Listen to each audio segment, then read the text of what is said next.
तो हेलो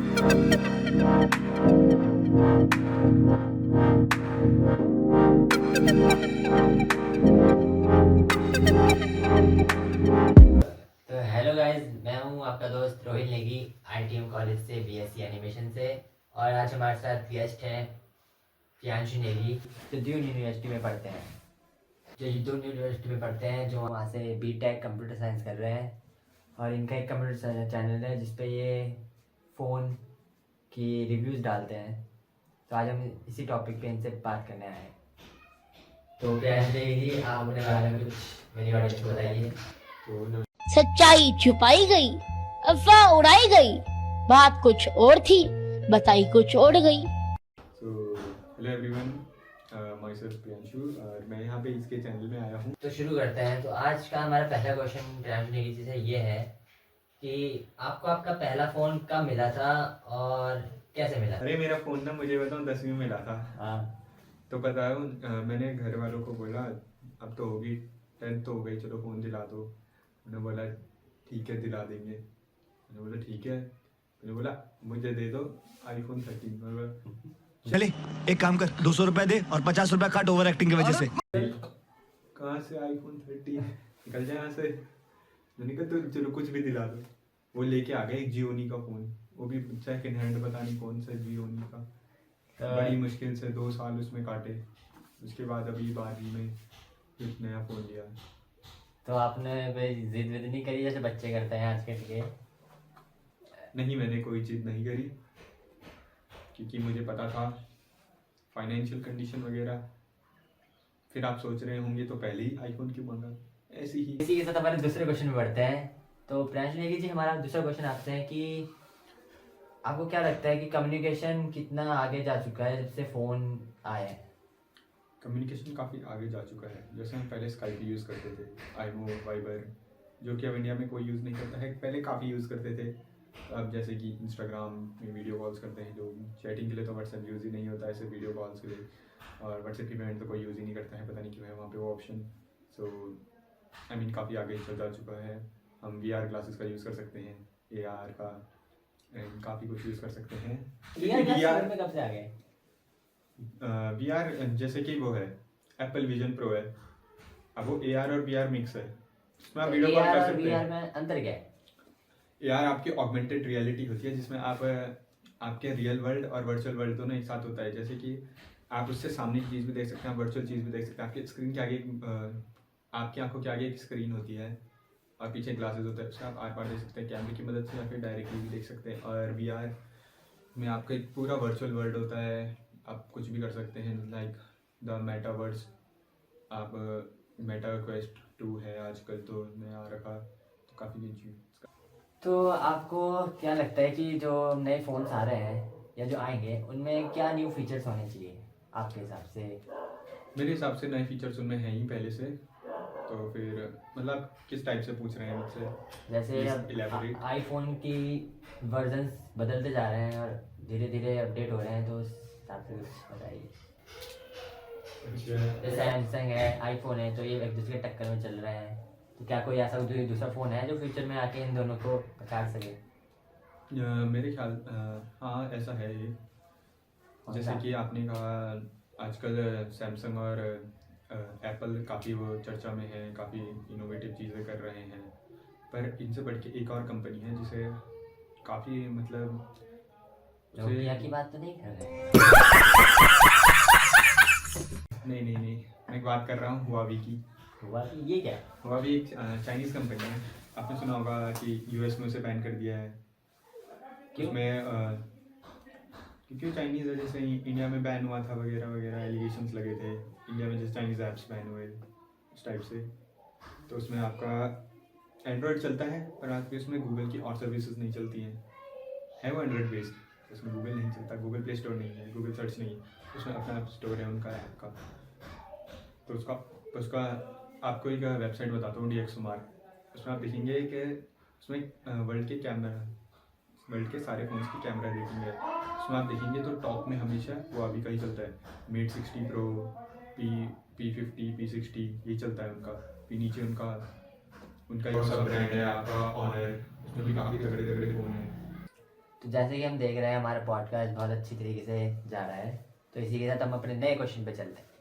तो प्रियांशु नेगी जी, आपको क्या लगता है कि आपके जो फ़ोन है उसमें जो अपडेट्स हैं वो कैसे आते हैं और हमें क्यों करने चाहिए? तो आपको क्या लगता है कि आपको या लोगों को अपना फ़ोन कितने साल में बदलना चाहिए और क्यों बदलना चाहिए? मेरे ख्याल से मिनिमम लोगों को 2 साल तो चलाना चाहिए। मैक्सिमम अगर आप अच्छा फ्लैगशिप फ़ोन ले रहे हैं, मिड रेंज फ़ोन ले रहे हैं, तो कम से कम 4 या 5 साल तो आपको चलाना ही चाहिए, क्योंकि उसके बीच में ज़्यादा कुछ इनोवेट होता नहीं है 3-4 साल में। सो तो आपको क्या लगता है किसका कितना बजट होना चाहिए कि वो कोई अच्छा फ़ोन ले सके प्राइस रेंज के हिसाब से? अभी मजा आएगा ना भिड़ो। मेरे ख्याल से अच्छा बजट तो आपका 20K के अराउंड है, 25। उसमें आपको काफ़ी बढ़िया फ़ोन मिल जाएंगे, बैलेंस्ड फ़ोन मिल जाएंगे। आप कुछ हमें एग्जांपल बताएं मेरी ऑडियंस को। सो 20,000 की रेंज में काफ़ी अच्छे अच्छे फ़ोन आ जाते हैं, जैसे कि आपका है Realme 12 Plus आ जाता है, आपका Realme P2 Pro आ जाता है, काफ़ी ऐसे हैं। Redmi की 14 सीरीज़, 13 सीरीज़ में आप प्रो ले सकते हैं, पर 14 सीरीज़ में आप प्रो नहीं ले पाएंगे। एंड ऐसे ही काफ़ी तगड़े हैं। तो जैसे कि आप बोल रहे हैं, इतने सारे आपने फ़ोनों का नाम लिया कि ये 20,000 के नीचे अच्छे अच्छे फ़ोन आते हैं, तो इनमें से आप पे कौन सा फ़ोन है? मेरे पास इंडियन फ़ोन नहीं है। तो अब चाइना वाले हैं कि आजकल जैसे आप देख रहे हैं कि 10,000 की रेंज में आजकल फ़ोन इतने अच्छे मिलते नहीं है। क्या आपको कोई ऐसे फ़ोनों के नाम पता है जो आज के जनरेशन में 10,000 के बीच आ जाते हैं? 10,000 की रेंज में काफ़ी सही फ़ोन तो नहीं आते, पर लिमिटेड ऑप्शंस हैं। आपको ऑनलाइन तो काफ़ी कम मिलेंगे, पर ऑफलाइन आपको आईटेल वगैरह का मिलेंगे, तो उन पर ठगी ना होए आपके साथ, तो वहीं उससे मत ही लेना। तो आपको काफ़ी सही मिल सकते हैं, जैसे टेक्नो पॉप 9 ले सकते हो, Realme Narzo N61 है, टेक्नो के Hot 50, Hot 40, ऐसे कुछ भी ले सकते हो, बाकी तुम्हारी मर्जी। और रेडमी का है एक और, शायद Redmi 13C था, वो भी ले सकते हो। तो आपको क्या लगता है कि आजकल के जो फ़ोनों में है उसमें सबसे बेस्ट प्रोसेसर कौन सा है और सबसे पहला प्रोसेसर कौन सा होगा जो फ़ोन में यूज़ किया गया हो?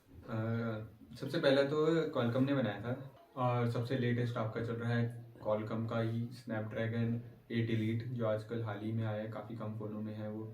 आपके नए S25 Ultra जो कि फरवरी में लॉन्च होने वाला है, उसमें भी वही आएगा। ये आपका 18 बिट प्रोसेसर है, और हाँ, ये 4nm में, तो काफ़ी बिजली की बचत करेगा, काफ़ी पावर सफिशिएंट है। तो मेरे मन में एक सवाल है कि आपको क्या लगता है कि ये जो हमारे फ़ोनों में प्रोसेसर यूज़ होते हैं उनकी जगह कभी कुछ और ले पाएगा? यह आपने काफ़ी अच्छा क्वेश्चन पूछा है। यह आपने ऐसा क्वेश्चन पूछा है जैसे कि शादियों में हमारे यहाँ महिलाएं गोल्ड पहनती हैं, क्या गोल्ड की जगह वो तारे लटका सकती हैं? ये काफ़ी अच्छा क्वेश्चन है, तो मैं आगे बढ़ना चाहूँगा।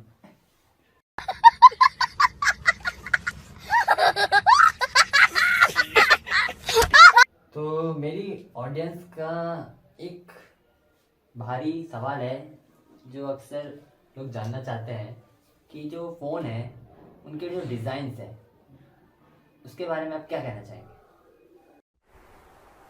चल झूठा। फ़ोन के डिज़ाइंस काफ़ी काफ़ी मिनिमलिस्टिक, कुछ कॉम्प्लिकेटेड बना रहे हैं, कुछ मिनिमल बना रहे हैं, कुछ सिंप्लिसिटी बना रहे हैं, जैसा यूज़र बेस है उस हिसाब से बना रहे हैं। तो फिर ठीक ही हैं। लाइक पहले आपका मेटल बिल्ड आता था, अब आपका ग्लास आता है, फाइबर आता है, एंड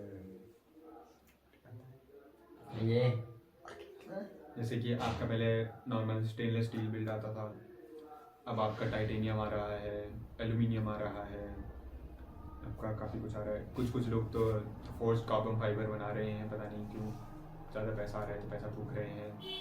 और आप उनको तो जानते ही होंगे, गरीबों जिनका डायलॉग है, तो फिर उनके पास तो आपको पता ही है मीटियोर है उनके फ़ोन में लगा हुआ, उनके फ़ोन में एक रोलेक्स की घड़ी लगी हुई है।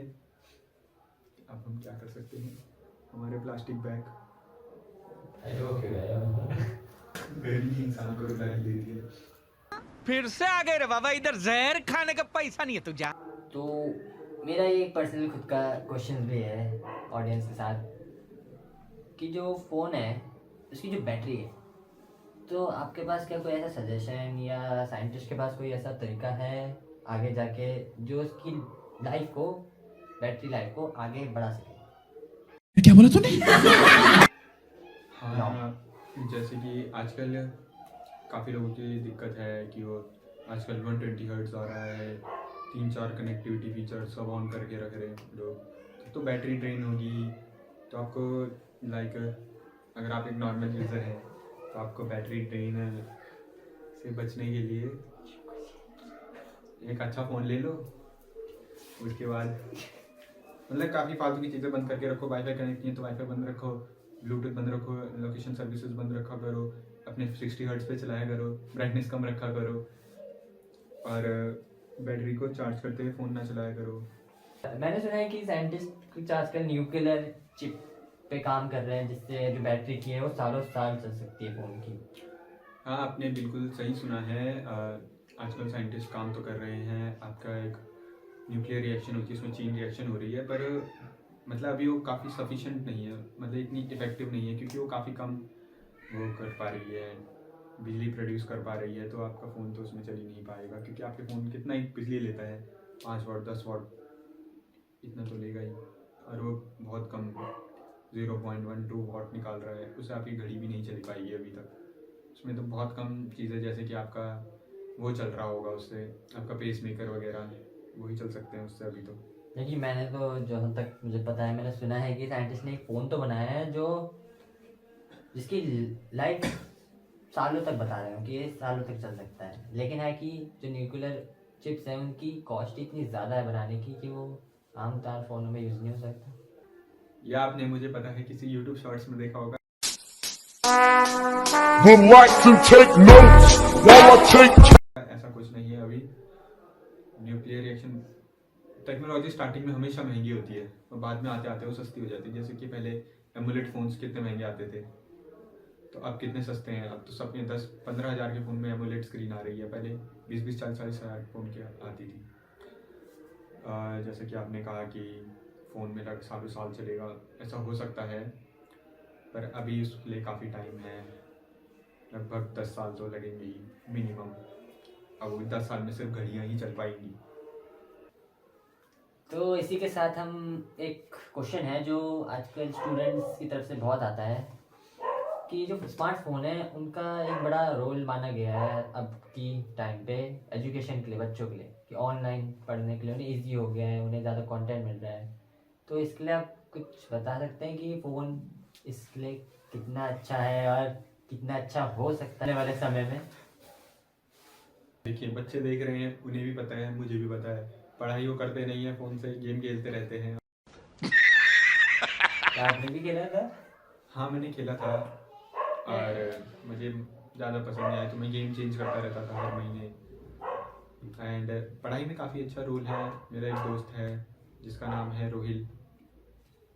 नहीं, मैंने तो बहुत खेला था, पढ़ाई छोड़ के वही नहीं खेलता रहता था दिन रात। हाँ, उसकी क्लासेस चलती थी कोरोना के समय पे, बैकग्राउंड में क्लास चल रही है और आगे फ्री फायर चलता था।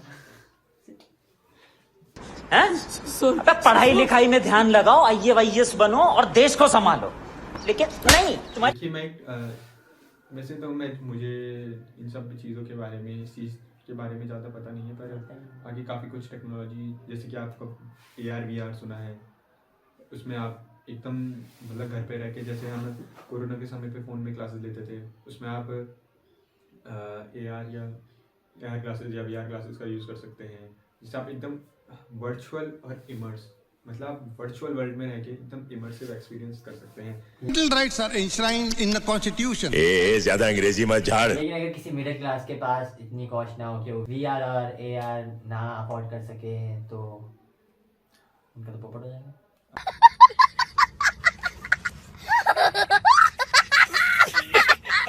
तो आजकल जैसे हम देख रहे हैं कि जो बच्चे हैं, लोग हैं, वो आजकल फ़ोन बहुत यूज़ कर रहे हैं, जिसकी वजह से उनका स्क्रीन टाइम 4 आवर्स 5 आवर्स, किसी का 8 आवर्स पहुंच जाता है कभी कभी।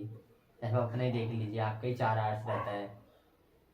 औरत का चक्कर बाबू भैया, औरत का चक्कर बहुत बेकार होता है। तो आप कुछ बताइए कि फ़ोन से आप क्यों पहली क्या बात- दिक्कत हो सकती है फ़ोन से, या हम स्क्रीन टाइम कैसे कम कर सकते हैं, फ़ोन को कैसे कम यूज़ करना है, के टिप्स दे सकते हैं। पहली बात तो आपका डेटा गलत है। 4 आवर्स मेरा सिर्फ एक ऐप का टाइम है। मैं कम से कम 12 घंटे फ़ोन चलाता हूँ। Would like to take notes while I take totes of the अगर आपको अपना स्क्रीन टाइम कम यूज़ करना है तो फ़ोन कम यूज़ करो। हाँ, मुझे पता है तुम बोले कि यूज़ करें तो वही करना पड़ेगा, पर उसके लिए काफ़ी ऐप्स आते हैं। जैसे कि आपको पता है आजकल ज़्यादातर लोग शॉर्ट वीडियोस देख रहे हैं, जिसकी वजह से उनका टाइम का पता ही नहीं चल रहा। काफ़ी ऐसे ऐप्स आते हैं जो शॉर्ट वीडियोस को बंद कर देते हैं। उनका नाम तो मुझे याद नहीं है, पर हैं ऐसे काफ़ी ऐप। आप फ़ोन में उसमें टाइमर लगा दीजिए कि इतने ही घंटे चलेगा ऐप्स में, तो इसी टाइप से आप कम कर सकते हैं, या तो अपने फ़ोन को तोड़ ही दीजिए। बड़े एग्रेसिव आंसर सुन के हम प्रियांशु नेगी के हमें ऐसा लगता ही नहीं किसी ने बहुत घर वालों ने या किसी ने बहुत ताने मारे हैं फ़ोन चलाने पे, तो ये थोड़ा अपना इमोशंस संभाल नहीं पाए।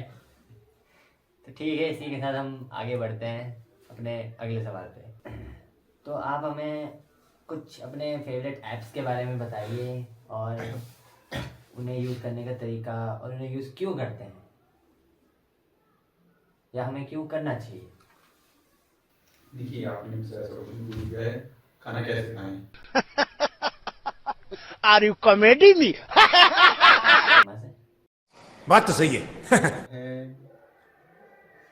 जो मैं सबसे चलाता हूँ वही मेरा फेवरेट ऐप है। जैसे कि इंस्टाग्राम, यूट्यूब में मुझे यूट्यूब शॉर्ट्स पसंद है, इंस्टाग्राम में मुझे रील्स पसंद है, मुझे उसकी हम फीड भी कैसे- बहुत अच्छी लगती है। तो फिर हमारी ऑडियंस को बताइए कि हमें इन ऐप्स में क्या कंटेंट देखना चाहिए जिससे हमारा विकास हो या हमें नॉलेज मिले। तो फिर आपको वही चीज़ें देखनी चाहिए जिसमें आपका टाइम वेस्ट ना हो। जैसे भक्ति की चीज़ें देख लीजिए, उसमें पढ़ाई की चीज़ें देख लीजिए, टेक्नोलॉजी की चीज़ें देख लीजिए, जिसमें आपका इंटरेस्ट है वो चीज़ें देखिए, जिसमें आपको हॉबीज़ हैं, आपका जिसमें पैशन है, जो आप करना चाहते हैं उसकी वीडियोस देखिए करें। कुछ फालतू की वीडियोस ना देखें। फालतू की टिकटॉक वाली तेरी प्यारी प्यारी दो अखियाँ तड़पाए मुझे सारी अखियाँ, ऐसी वीडियोस तो ना ही देखें। तो हमारे पास हमारे गेस्ट के लिए एक इंटरेस्टिंग सवाल है जो आजकल बहुत पेरेंट्स के माइंड में चलता है कि जो स्मार्टफोन्स हैं उनका आजकल हमारी जनरेशन पे क्या इम्पैक्ट पड़ा है या सोशली क्या हुआ है। अभी मजा आएगा ना भिड़ो। देखिए, मैं तो जेनजी से हूँ, तो फिर हमारे इसमें तो काफ़ी इम्पैक्ट पड़ा है।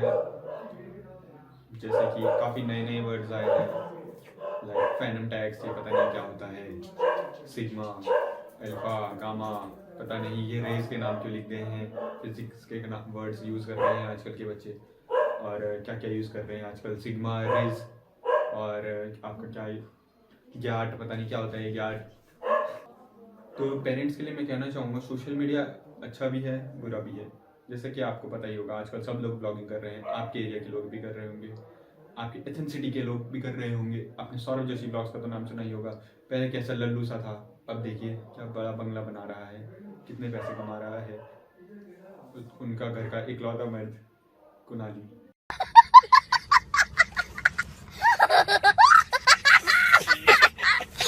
हमारे गेस्ट थोड़ा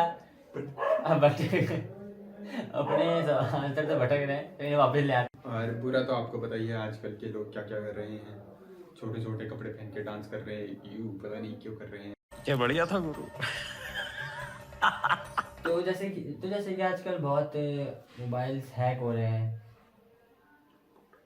और लोगों का डाटा चोरी हो रहा है, तो आपको क्या लगता है कि फ़ोनों में ऐसी क्या चीज़ होनी चाहिए कि हमारा जो फ़ोन है वो प्रोटेक्ट रहे हैकर से, और जो हमारा डाटा है वो भी कहीं लॉस्ट ना हो। अगर आपको इस चीज़ का डर बना हुआ है तो आप सैमसंग का फ़ोन ले सकते हैं। उसमें आपको नॉक सिक्योरिटी मिलती है जो काफ़ी प्रोटेक्टेड है, पर आपको तो पता ही है आजकल प्रोटेक्टेड कुछ नहीं रहा। आप आईफोन यूज़ कर लीजिए अगर आपको ज़्यादा ही डेटा का वो हो रहा है। क्या बोला तूने? तो अपने बच्चों के हाथ में ना दीजिए। अगर 14-15 साल का बच्चा है वो यूट्यूब वीडियो में देखेगा कि ये ऐसे ऐसे डाउनलोड करे, फ्री की मिठाई तो बहुत गंदी होती है, तो फिर फ्री की मिठाई दिखती अच्छी है लेकिन खाने हाँ। में कड़वी होती है।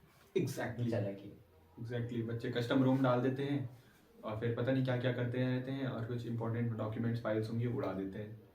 अब बताइए, इसमें तो नुकसान तो पेरेंट्स का हो रहा है। तो हमारे ऑडियंस में जो पेरेंट्स हैं उनके लिए तो ये एक अच्छी सलाह थी, लेकिन जो जो बच्चे हैं वो थोड़े निराश हो सकते हैं हमारे गेस्ट के इन जवाबों से। सच्चाई छुपाई गई, अफवाह उड़ाई गई, बात कुछ और थी, बताई कुछ और गई।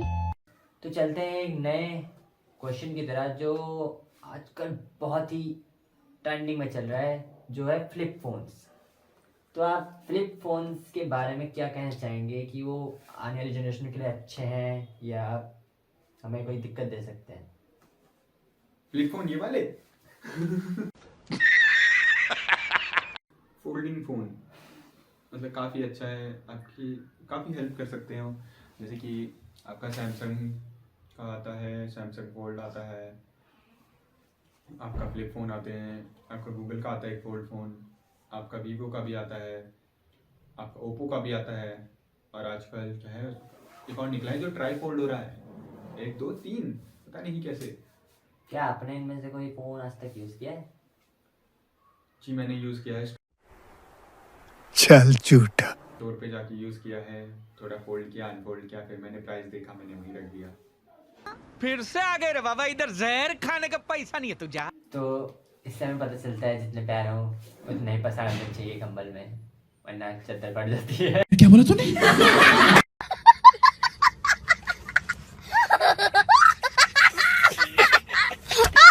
इसके साथ हम समझ सकते हैं कि हमारे बेचारे गरीब फ़ोन रिव्यू यूट्यूबर के पास पैसा नहीं है। जी मैं दुकान में जा जाके उनके पाँव पड़ता हूँ कि प्लीज़ मुझे दे दीजिए, फ़ोन रिव्यू करना है। 100-200 रुपये दे के वो मुझे दे देते हैं, तो मैं थोड़ा वीडियो तो मुझे भी पता है कि आजकल बड़े नए फ़ोन्स आ रहे हैं, महंगे महंगे आ रहे हैं क्योंकि कंपनीज बड़ी बड़ी है। तो उन फ़ोनों में कुछ न्यू फीचर्स या कुछ ऐसा जो हमारे ऑडियंस को पता होना चाहिए उन फ़ोनों के बारे में, अच्छा या बुरा। मेरे ख्याल से आप कहना चाह रहे हैं कि अभी के फ़ोन में क्या क्या कॉन्सिक्वेंसेज हैं, क्या क्या दिक्कतें हैं जो इसके लिए वो ना लें या क्या लें।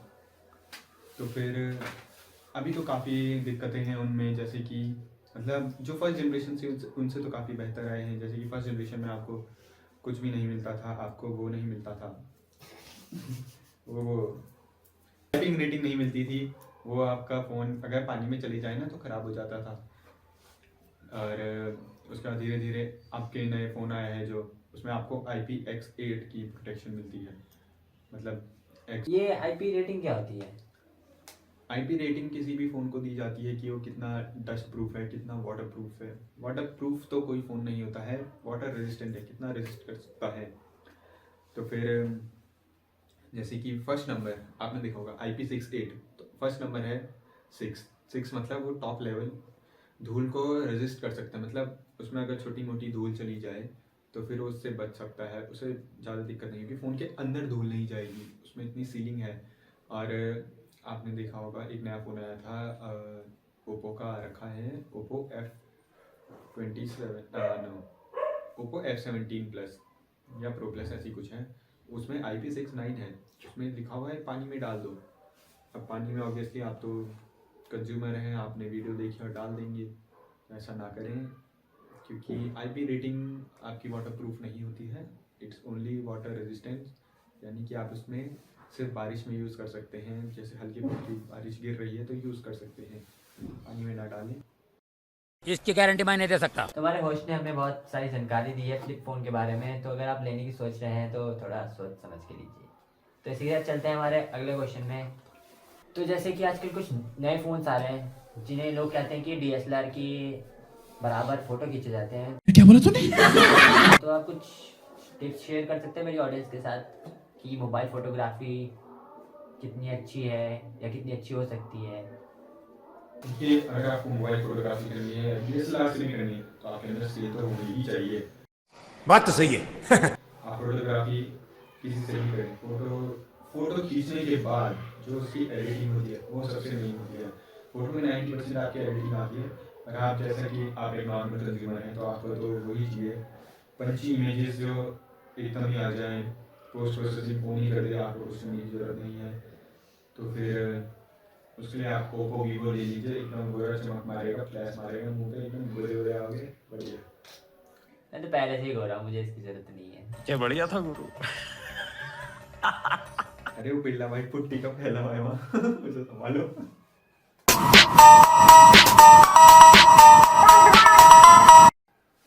तो हमारे गेस्ट बड़े मजाकिया हैं, तो इसी के साथ हम आगे बढ़ते हैं। तो जैसे ये आप आजकल देखते ही हैं कि फ़ोनों में iOS है, एंड्रॉयड है, तो आपको क्या लगता है इनमें से बेस्ट कौन सा है? बेस्ट तो अलग अलग कंज्यूमर के हिसाब से है। किसी को iOS पसंद होता है, किसी को एंड्रॉयड पसंद होता है, किसी को कुछ पसंद होता है। आपको मतलब जो आपको जिसका आपको UI पसंद है वो ले लीजिए। आपको जैसे अगर आपको एप्पल पसंद है, iOS का UI पसंद है तो आप एप्पल ही लेंगे ऑब्वियसली। ये UI क्या होता है? UI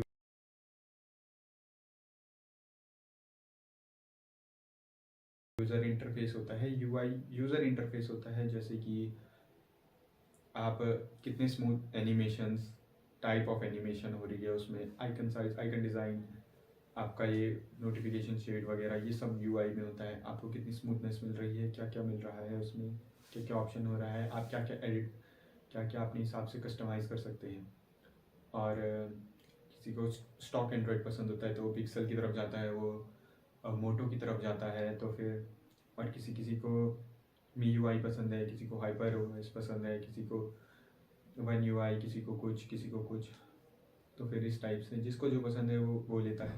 पर मेरे ख्याल से तो अगर आपके पास अलग अलग टाइप के डिवाइस है, आपके पास सब कुछ एप्पल नहीं है, तो आप एप्पल के साथ ना ही जाएं तो बेहतर रहेगा। अगर आपके पास सब कुछ एप्पल का है, आपके पास एप्पल के जैसे कि आपके पास मैकबुक है, आपके पास एयरपॉड्स हैं, आपके पास iPad है, आपके पास iPhone है, तब एप्पल का ecosystem is one of the best ecosystems. And you also know that you have watched many videos. तो और एंड्रॉयड भी काफ़ी सही है, आपको काफ़ी कस्टमाइजेशन मिलती है। आपको iOS में उतनी कस्टमाइजेशंस नहीं मिलेंगी जितनी आप एंड्रॉयड में कर सकते हो। एंड ये आपको पता होगा, काफ़ी बच्चों ने ट्राई किया होगा जितने जो ये वीडियो देख रहे हैं। And so that's up to you what you want to buy. जहाँ तक मुझे लगता है आजकल आधे से ज़्यादा दुनिया एंड्रॉयड ही यूज़ कर रही है। अरे बाप रे, ये तो धोती खोल रहा है। तो इसी के साथ आज हम अपना कार्यक्रम समाप्त करते हैं, और हमें बड़ी खुशी हुई हमारे गेस्ट ने हमारे लिए इतना टाइम निकाला अपने बिजी शेड्यूल से, तो इसके लिए हम इनका धन्यवाद करते हैं। तो आपका धन्यवाद मुझे यहाँ बुलाने के लिए। तो फिर thank you. Okay bye. Okay. तो इसी के साथ हम आपसे अलविदा लेते हैं।